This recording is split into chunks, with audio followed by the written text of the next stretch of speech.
My name is Ryan Watkins, and I've been coming to James Lyon Christian Church since I was 9. My family has a landscape nursery, and I'm the 3rd generation in it. He's used my experiences in the landscape field and in horticulture and growing to reveal things that I needed to learn about him and his nature. And so one thing is pruning. Many people think about pruning as taking away or removing, which is true. It is. You're cutting something off and you're removing something that maybe shouldn't belong.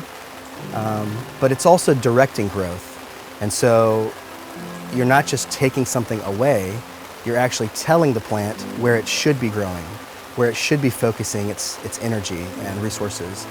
But spiritually speaking, we're all growers. And we can be good growers, we can be bad growers, we can be absent growers like fathers. I'm a father of 4. So I don't get to not be a father, regardless of what I decide to do and what decisions I make. I'm always a father. I'm either a good father, a bad father, a mediocre father, an absent father. I think the same way with growing.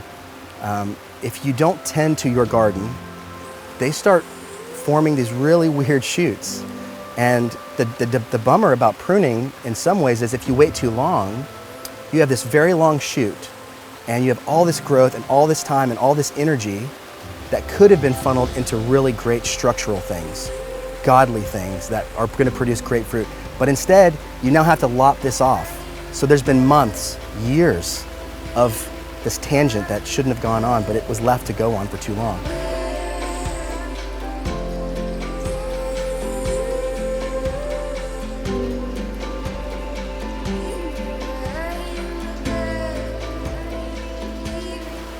A couple things, I think, in terms of the garden itself. Leaving a garden unattended is a recipe for disaster.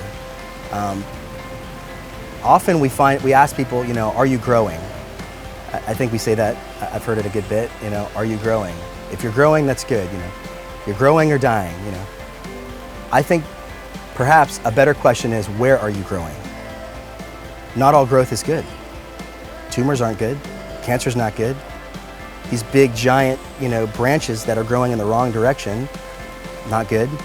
So it's not just about are you growing, it's where are you growing. And so the process of pruning is, as a grower, you're choosing where this plant should have structure, where it should go.